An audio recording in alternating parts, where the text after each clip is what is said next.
नमस्कार दोस्तों, आप लोगों का बहुत बहुत स्वागत है आपके अपने यूट्यूब चैनल पर। दोस्तों फाइनली आज के इस वीडियो में जो भी फ्रेंड्स लोग यूपी पुलिस कांस्टेबल री एग्ज़ाम 2024 की तैयारी कर रहे हैं उनके लिए दोस्तों हम लेकर के आ गए हिंदी का प्रैक्टिस सेट 4। दोस्तों आज की इस वीडियो हम लोग हिंदी का जो प्रैक्टिस सेट 4 कवर करने वाले हैं। दोस्तों काफ़ी ज़्यादा ये प्रैक्टिस सेट आपके आने वाले एग्ज़ाम के लिए बहुत इंपॉर्टेंट होने वाला है, क्योंकि दोस्तों आज के इस प्रैक्टिस सेट का एक एक क्वेश्चन आपके एग्ज़ाम पैटर्न पर आधारित है दोस्तों। और जिस प्रकार के क्वेश्चन आपके एग्ज़ाम में बिल्कुल पूछे जाते हैं उन सभी टॉपिक से दोस्तों हर एक टॉपिक से आपको क्वेश्चन आज के इस वीडियो में देखने को मिलने वाला है। तो दोस्तों इन सभी क्वेश्चन को अपने एग्ज़ाम से पहले एक बार दोस्तों आप लोगों को रट लेना है, क्योंकि दोस्तों यहीं से आपके जो 37 में से 37 क्वेश्चन आने वाले आपके एग्ज़ाम में दोस्तों पूरे एक एक क्वेश्चन आपको अपने एग्ज़ाम में यहीं से देखने को मिलने वाला है। तो इसलिए दोस्तों आपको इस प्रैक्टिस सेट को शुरू से लास्ट तक पूरा सॉल्व करना है। और दोस्तों वीडियो के लास्ट में आपको अपना स्कोर भी बता के जाना है कि आपके कितने क्वेश्चन सही हुए और कितने गलत हुए। तो आइए हम लोग स्टार्ट कर लेते हैं आज के सेशन को। दोस्तों आपके स्क्रीन पर फर्स्ट क्वेश्चन है कि अभी उपसर्ग से बनने वाला शब्द कौन सा है। दोस्तों फटाफट इस क्वेश्चन का जवाब दीजिएगा क्या होगा, क्योंकि बहुत ही महत्वपूर्ण प्रश्न है। आपको बताना दोस्तों आपका जो अभी उपसर्ग है, दोस्तों आपका जो अभी उपसर्ग है इससे बनने वाले कौन कौन शब्द हैं इनमें से आपको बताना है। तो अगर बात करें दोस्तों अभी उपसर्ग से कौन कौन शब्द बन सकता है, तो अभिमुख बन सकता है, बिल्कुल सही है। अभियोग बन सकता है और अभिकर्ता, ये तीनों दोस्तों इस उपसर्ग के बनने वाले शब्द हैं। यहाँ पर इस क्वेश्चन का जो भी फ्रेंड्स लोग ऑप्शन डी टिक करें लोग बिल्कुल सही है, ऑप्शन डी बिल्कुल करेक्ट हो जाएगा। चलते हैं हम लोग नेक्स्ट क्वेश्चन की तरफ और आप लोग इस क्वेश्चन का जवाब दीजिएगा क्या होगा कि दार का अनेकार्थी शब्द क्या होगा। दोस्तों बहुत इंपॉर्टेंट प्रश्न है, आपके हर एक एग्ज़ाम में क्वेश्चन पूछा जा चुका है। जो आपके स्टेट एग्ज़ाम होते हैं यूपी के उनमें पूछा गया क्वेश्चन है। तो आप लोग फटाफट इस क्वेश्चन का जवाब दीजिएगा क्या होगा। और दोस्तों आप लोग इस वीडियो को ज़्यादा से ज़्यादा अपने फ्रेंड्स तक शेयर कर दीजिए, क्योंकि दोस्तों बिल्कुल लाइव क्लास चल रही है आप लोगों के लिए, ठीक है। तो आप लोग सेशन को लाइक भी कर दीजिए। चलिए फटाफट शेयर करिए आप लोग। तो यहाँ पर दोस्तों दार का जो अनेकार्थी शब्द होगा वो क्या होगा। तो अगर बात करें दोस्तों इस क्वेश्चन का ऑप्शन डी बिल्कुल करेक्ट हो जाएगा, उपर्युक्त तो सभी। यानी दार का दोस्तों मतलब होता है पत्नी, दाल या सूली। यानी ये जो दार शब्द के अनेकार्थी शब्द होते हैं वो पत्नी भी होता है, दाल भी होता है और सूली। इन तीनों को आपको याद रखना है, क्योंकि कोई भी पॉइंट्स आपके एग्जाम में पूछा जा सकता है। चलिए इसके बाद नेक्स्ट क्वेश्चन है और आप लोग इस क्वेश्चन का जवाब दीजिएगा क्या होगा कि राम दिन धीरे धीरे जा रहा था, वाक्य में धीरे धीरे कौन सा अव्यय है। दोस्तों आप लोग अव्यय से भी संबंधित आपके एग्जाम में क्वेश्चन जरूर एक पूछा जाता है। तो आप लोग फटाफट बताइएगा इस क्वेश्चन का आंसर क्या होगा कि राम दिन धीरे धीरे जा रहा था। तो धीरे धीरे दोस्तों यहाँ पर किस प्रकार का अव्यय है तो बताइएगा। तो यहाँ पर जो भी फ्रेंड्स लोग इस क्वेश्चन का ऑप्शन ए टिक करें लोग बिल्कुल सही है, यानी क्रिया विशेषण। यानी दोस्तों पहली बात धीरे यानी स्लोली, स्लोली का मतलब क्या है, एक ये एडजेक्टिव यानी विशेषण है किस प्रकार का, तो दोस्तों एक क्रिया विशेषण। यहाँ पर इस क्वेश्चन का ऑप्शन ए बिल्कुल सही हो जाएगा, जो भी फ्रेंड्स लोग ऑप्शन ए टिक करें हैं, ठीक है। चलते हैं हम लोग नेक्स्ट क्वेश्चन की तरफ। और दोस्तों आप लोग फटाफट इस सेशन को शेयर कर दिए ज़्यादा से ज़्यादा अपने दोस्तों तक, क्योंकि काफ़ी ज़्यादा इंपॉर्टेंट सेशन चल रहा है आपके एग्ज़ाम के लिए। दोस्तों हर एक क्वेश्चन दोस्तों इसी पैटर्न पर आपको अपने एग्ज़ाम में, जो आपका एग्ज़ाम डेट तय हो चुकी है 23, 24, 25 और 30, 31 अगस्त को होने वाला जो आपको एग्ज़ाम, दोस्तों इसी प्रकार के बिल्कुल हर एक टॉपिक से क्वेश्चन देखने को मिलेंगे आपके एग्ज़ाम में। तो इसलिए आप लोग वीडियो में लास्ट तक जुड़े रहें। तो आप लोग बताइएगा दोस्तों लौकिक शब्द में कौन सा प्रत्यय है, फटाफट बताइएगा दोस्तों। लौकिक जो शब्द है इसमें किस प्रकार का प्रत्यय जुड़ा हुआ है, आप लोग बताइए क्वेश्चन का ऑप्शन कौन सा सही होगा। तो यहाँ पर जो भी फ्रेंड्स लोग इस क्वेश्चन का ऑप्शन बी टिक करें लोग बिल्कुल सही, ईक प्रत्यय। देखिए लौकिक में ईक यानी का में ई की मात्रा चढ़ी हुई तो ई और प्लस का, तो यहाँ पर ईक प्रत्यय का प्रयोग किया गया है।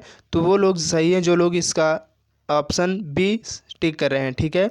चलिए इसके बाद नेक्स्ट क्वेश्चन है कि अभिमान और गर्व में क्या अंतर है। दोस्तों आपके एग्ज़ाम में जो समानार्थी शब्द होते हैं उनका अर्थ पूछ लिया जाता है।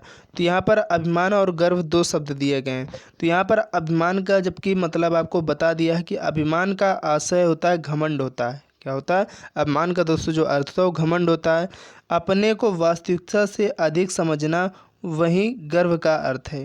यानी अपने को वास्तविकता से जो अधिक समझता है उसे क्या कहते हैं, अभिमान करते हैं। तो वहीं पर दोस्तों ये आपको बताना गर्व का मतलब क्या होगा, यानी गर्व का जो सही अर्थ क्या होगा। यानी ये अभिमान का अर्थ आपको बता दिया क्वेश्चन में ही, आपको गर्व का अर्थ बताना है, इनमें से कौन सा सही होगा। आप लोग फटाफट क्वेश्चन का आंसर दीजिएगा।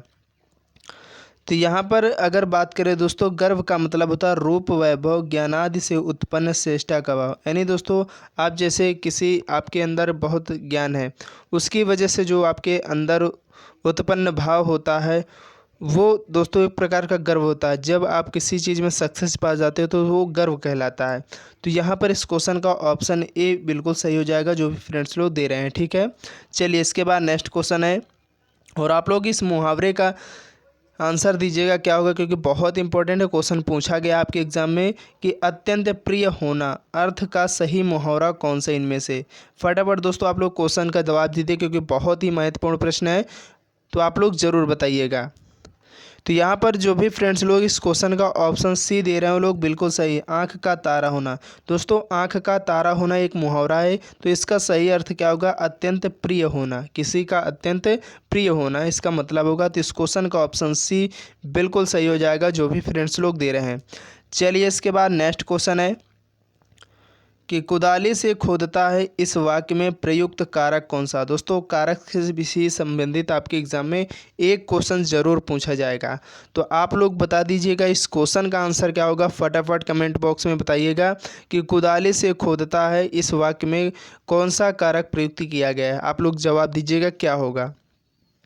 तो यहाँ पर दोस्तों कुदाली से यानी से दोस्तों क्या है, ये विभक्ति है। तो दोस्तों किस कारक की विभक्ति है, तो आप लोगों ने पढ़ा होगा करण कारक। कौन से करण की कौन से कारक की विभक्ति है, तो दोस्तों करण कारक की विभक्ति होती है से और के द्वारा।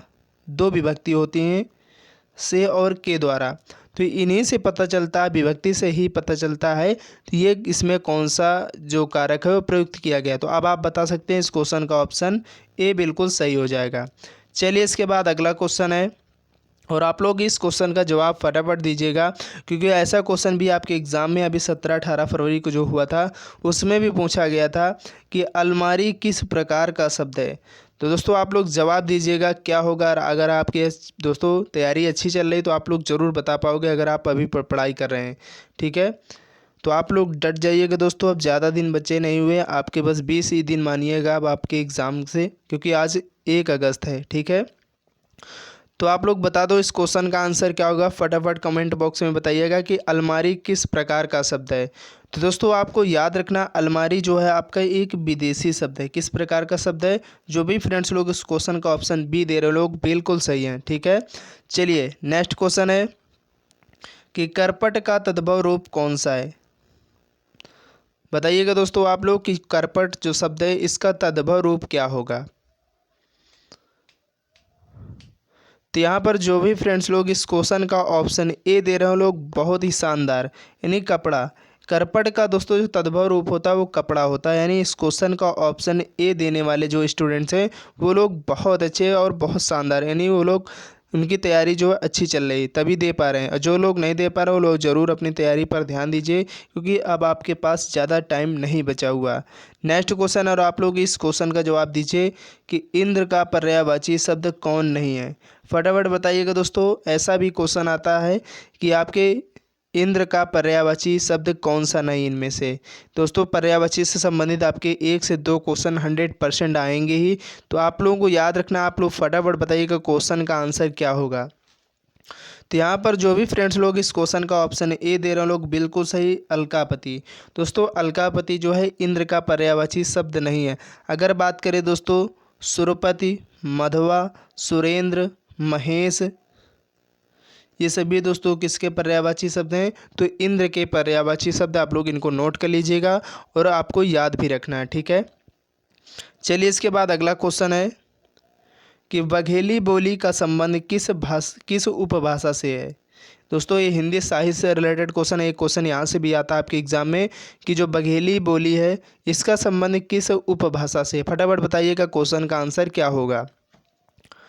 तो यहाँ पर जो भी फ्रेंड्स लोग इस क्वेश्चन का ऑप्शन बी दे रहे हैं पूर्वी हिंदी, वो लोग बिल्कुल सही हैं। यानी दोस्तों जो बघेली बोली का संबंध है वो पूर्वी हिंदी उपभाषा से है, तो आपको याद रखना है। ठीक है, चलिए नेक्स्ट क्वेश्चन है। और आप लोग फटाफट सेशन को शेयर कर दीजिए ज़्यादा से ज़्यादा, क्योंकि आप लोग शेयर नहीं कर रहे हैं, और वीडियो को लाइक ज़रूर कर दीजिएगा। ठीक है, और चैनल में पहली बार आए तो चैनल को आपको बिल्कुल भी सब्सक्राइब करना नहीं भूलना, क्योंकि ये क्लास आप लोगों के लिए डेली हमारे चैनल पर मिलती रहती है। ठीक है, आप लोग बता दो दोस्तों इस क्वेश्चन का आंसर क्या होगा कि गीदड़ का स्त्रीलिंग क्या होगा। दोस्तों बहुत मोस्ट इंपॉर्टेंट क्वेश्चन है, और आपके एग्ज़ाम में स्त्रीलिंग और पुल्लिंग से भी संबंधित एक क्वेश्चन जरूर पूछा जाएगा। आपको पुल्लिंग दे देगा, उसका स्त्रीलिंग पूछेगा, स्त्रीलिंग दे देगा आपसे पुल्लिंग पूछेगा। तो आपको बहुत ध्यानपूर्वक इनको पढ़ के ही जाना है, क्योंकि यहाँ मैं आपको इन पर एक ऑलरेडी वीडियो बना दूंगा, बस आप उतने ही पढ़ लोगे तो आपका काम हो जाएगा। ठीक है, तो आप लोग बता दो यहाँ पर गीदड़ का स्त्रीलिंग क्या होगा। तो फटाफट बताइएगा क्वेश्चन का आंसर क्या होगा। तो यहाँ पर जो भी फ्रेंड्स लोग इस क्वेश्चन का ऑप्शन सी दे रहे हैं गीदड़ी, वो लोग बिल्कुल सही है। यानी उनकी दोस्तों प्रिपरेशन अच्छी चल रही, तभी आप लोग में से कुछ ऐसे दोस्त लोग हैं जिनकी प्रिपरेशन अच्छी चले, और वो लोग हर एक क्वेश्चन का जवाब बिल्कुल सही दे रहे हैं। ठीक है, तो आप भी अपनी तैयारी में बिल्कुल डट जाइएगा, क्योंकि अब आपके पास ज़्यादा समय नहीं है, 20 दिन का समय है मात्र। ठीक है, चलिए नेक्स्ट क्वेश्चन है कि दर्शन शब्द होता है। यानी दोस्तों आपका जो दर्शन शब्द है ये क्या एक वचन है, बहुवचन, या सदैव बहुवचन होता है, या सदैव एक वचन होता है। आपको बताना है इस क्वेश्चन का आंसर क्या होगा, बिल्कुल सुटेबल सही आंसर फटाफट दीजिएगा। तो यहाँ पर जो भी फ्रेंड्स लोग इस क्वेश्चन का ऑप्शन सी दे रहे हैं लोग बिल्कुल सही, बहुत अच्छे। कि दर्शन शब्द दोस्तों हमेशा जो होता है वो सदैव बहुवचन शब्द में ही रहता, ना तो इसका एक वचन होता है। ये हमेशा दोस्तों क्या होता है, प्लूरल होता है, आपको याद रखना है। ठीक है, चलिए नेक्स्ट क्वेश्चन है कि संबोधन चिन्ह का प्रयोग प्रायः कहाँ पर होता है। दोस्तों आपके जो चिन्ह से संबंधित हैं या संबोधन जो आपके कारक हैं, इनसे भी संबंधित एक क्वेश्चन 100% आने ही वाला है, तो आपको याद रखना है और पढ़ के जाना है कि संबोधन चिन्ह का जो प्रयोग है ये वाक्य के शुरू में करते हैं या कहाँ पर पढ़ते हैं, आपको बताना है। तो दोस्तों आपको याद रखना है जो संबोधन चिन्ह का प्रयोग है प्रायः वाक्य के प्रारंभ में ही किया जाता है। ठीक है, आपका जैसे हो गया धन्यवाद, देखिए इसमें आपका एक्सक्लेमेटरी लगा होता है, नहीं संबोधन लगा होता है। ठीक है, तो आपको याद रखना है। चलते हैं हम लोग नेक्स्ट क्वेश्चन की तरफ कि जो पहले कभी घटित नहीं हुआ हो उसे क्या कहेंगे। देखिए दोस्तों वाक्यांश के लिए एक शब्द भी आपके एग्ज़ाम में पूछा जाएगा, ये उसी पर आधारित क्वेश्चन है, यहाँ से भी एक क्वेश्चन आना तय है बिल्कुल। तो आप लोग बता दो इस क्वेश्चन का आंसर क्या होगा कि जो पहले कभी घटित नहीं हुआ हो उसे क्या कहेंगे एक शब्द में। तो यहाँ पर जो भी फ्रेंड्स लोग इस क्वेश्चन का ऑप्शन डी दे रहे हैं वो लोग बहुत अच्छे, बहुत शानदार, अभूतपूर्व कहेंगे। क्या कहेंगे, अभूतपूर्व। तो आप लोग इस क्वेश्चन का ऑप्शन डी बिल्कुल राइट हो जाएगा। नेक्स्ट क्वेश्चन है कि थोड़ी देर में नष्ट हो जाने वाले को संक्षेप में क्या कहेंगे। देखिए दोस्तों ये भी संबंधित क्वेश्चन है आपके वाक्यांश के लिए एक शब्द से। आप लोग बताइएगा इस क्वेश्चन का आंसर क्या होगा, क्योंकि दोनों क्वेश्चन आपके किसी न किसी एग्जाम में पूछे गए हैं, इसलिए आप लोग बता दो क्वेश्चन का आंसर क्या होगा कि थोड़ी देर में जो नष्ट हो जाने वाला है उसे क्या कहते हैं। तो दोस्तों उसे क्षणभंगुर कहा जाता है। तो क्वेश्चन का ऑप्शन ए बिल्कुल सही हो जाएगा जो भी फ्रेंड्स लोग दे रहे हैं। ठीक है, चलिए नेक्स्ट क्वेश्चन है अधुनातन का विलोम शब्द क्या होगा। फटाफट बताइएगा दोस्तों अधुनातन का विलोम शब्द क्या होगा, जवाब दीजिएगा क्या होगा। दोस्तों बहुत इंपॉर्टेंट क्वेश्चन है कि अधुनातन जो शब्द है इसका विलोम शब्द क्या होगा। तो दोस्तों यहाँ पर पुरातन हो जाएगा। जो भी फ्रेंड्स लोग क्वेश्चन का ऑप्शन ए दे रहे हैं लोग बिल्कुल सही हैं। जिस प्रकार दोस्तों आपका प्राचीन का नवीन होता है, उसी प्रकार अधुनातन का विलोम जो है वो पुरातन होता है, तो आपको याद रखना है। चलिए इस क्वेश्चन का जवाब दीजिए कि आज 2 छात्र अनुपस्थित थे में कौन सा विशेषण है। देखिए आप लोग इस क्वेश्चन का जवाब दीजिएगा कि यहाँ पर आपको विशेषण बताना है कि इस वाक्य में किस प्रकार का विशेषण प्रयोग किया गया है। तो यहाँ पर अगर बात करें दो, यहाँ पर इनकी विशेषता बता रहा है कि आज छात्र कितने अनुपस्थित हुए हैं, तो 2 छात्र। दो दोस्तों क्या है, एक विशेषण है, और किस प्रकार का विशेषण है। तो देखिए दोस्तों ये संख्यावाचक है, आपको मालूम पड़ रहा है कि एक प्रकार का ये संख्यावाचक विशेषण है। तो यहाँ पर इस क्वेश्चन का ऑप्शन ए बिल्कुल सही हो जाएगा। चलिए नेक्स्ट क्वेश्चन है और आप लोग क्वेश्चन का जवाब दीजिएगा कि बहुत इंपॉर्टेंट प्रश्न है कि सुंदरता शब्द में कौन सी संज्ञा प्रयुक्त हुई है। यानी दोस्तों आपका जो सुंदरता शब्द है इसमें किस प्रकार की जो है संज्ञा प्रयोग की गई आप लोग बताइएगा। तो यहाँ पर अगर बात करें सुंदरता शब्द की तो दोस्तों इसमें जो है आपको याद रखना है, सुंदरता शब्द दोस्तों किसी भाव अवस्था गुण दोष दशा आदि का जब पता चल रहा हो तो वहाँ पर दोस्तों किस प्रकार का, तो दोस्तों यहाँ पर क्या भाव उत्पन्न हो रहा है, तो ये एक भाववाचक संज्ञा होगी। यानी इस क्वेश्चन का ऑप्शन ए बिल्कुल सही हो जाएगा। ठीक है, चलिए नेक्स्ट क्वेश्चन है कि पावक का संधि विच्छेद क्या होगा। आप लोग बताइएगा दोस्तों क्वेश्चन का आंसर क्या होगा कि पावक का संधि विच्छेद क्या होगा। फटाफट दोस्तों क्वेश्चन का आंसर दीजिए कि जो पावक है इसका दोस्त, क्योंकि क्वेश्चन बहुत इंपॉर्टेंट है, आपके एग्जाम में बार बार पूछा जा चुका है कि ये पावक जो है इसका संधि विच्छेद क्या होगा। आप लोग बताइएगा।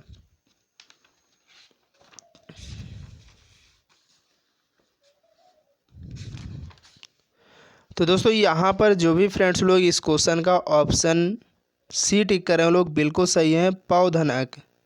यानी यहाँ पर दोस्तों पावक का जो संधि विच्छेद होगा पौधन अक हो जाएगा। ठीक है, यहाँ पर आपको याद रखना है जो आपका अव होता है वो जो आपका अव होता है वो आव में बदल जाता है। किस में बदल जाता है? आव में बदल जाता है। ठीक है, और अगर बात करें ये कौन सी संधि है, ये आपके लिए बहुत इंपॉर्टेंट है क्योंकि आपके एग्ज़ाम में पूछा जा सकता है कि पावक शब्द में कौन सी संधि प्रयुक्त हुई है। तो आपको दोस्तों याद रखना है यहाँ पर जो आपकी संधि प्रयुक्त हुई है वो है अयादि स्वर संधि। कौन सी संधि दोस्तों? अयादि स्वर संधि। ठीक है, आपको याद रखना है। चलिए नेक्स्ट क्वेश्चन है और आप लोग इस क्वेश्चन का जवाब दीजिएगा क्या होगा कि निरोग शब्द में कौन सी संधि है। आप लोग पहले बताइएगा निरोग शब्द का संधि विच्छेद क्या होगा। तो दोस्तों निधन रोग हो जाएगा, निधन रोग। आपको यहीं से दोस्तों पता चल रहा है कि ये एक प्रकार का विसर्ग है। तो यहाँ पर कैसी संधि प्रयुक्त हुई है? तो विसर्ग संधि। यानी क्वेश्चन का ऑप्शन डी बिल्कुल करेक्ट हो जाएगा जो भी फ्रेंड्स लोग इस क्वेश्चन का ऑप्शन डी दे रहे हैं। ठीक है, तो आपको याद रखना दोस्तों सभी क्वेश्चन बहुत इंपॉर्टेंट है, आपको हर एक पॉइंट पर ध्यान दे के चलना है। नेक्स्ट क्वेश्चन है कि अम्बुज और अम्बुद शब्द का शब्द युग्म जो है इसका अर्थ क्या होगा। बताइएगा दोस्तों आप लोग इस क्वेश्चन का आंसर क्या होगा, क्योंकि बहुत ही इंपॉर्टेंट क्वेश्चन है दोस्तों। शब्द युग्म से भी संबंधित एक क्वेश्चन आपके 100% एग्जाम में आने ही वाला है। तो आपको याद रखना दोस्तों कि अम्बुज और अम्बुद शब्द का जो सही अर्थ होता है वो क्या होता है। तो अगर बात करें दोस्तों अम्बुज का दोस्तों मतलब होता है कमल, यानी जिसके लास्ट में जलज जा आए। जलज, पंकज, सरोज, ये सभी क्या दोस्तों होते हैं? कमल के पर्यायवाची शब्द होते हैं। ठीक है, तो यहाँ पर दोस्तों ऑप्शन बी बिल्कुल सही हो जाएगा जो भी फ्रेंड्स लोग दे रहे हैं। दोस्तों अम्बुज का मतलब होता है आपका, याद रखना है, अम्बुज का दोस्तों मतलब होता है कमल।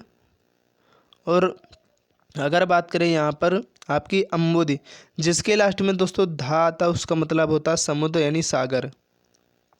तो आप लोग याद रखिए अम्बुदी का मतलब दोस्तों होता है सागर यानी समुद्र। ठीक है, तो ये क्वेश्चन बहुत इंपॉर्टेंट, आपको ज़रूर याद रखना है। चलिए नेक्स्ट क्वेश्चन है कि अली आली शब्द युग्म का अर्थ क्या होगा। दोस्तों ये क्वेश्चन आपके एग्जाम में पूछा जा चुका है कि जो अली आली शब्द युग्म है इसका सही अर्थ क्या होगा।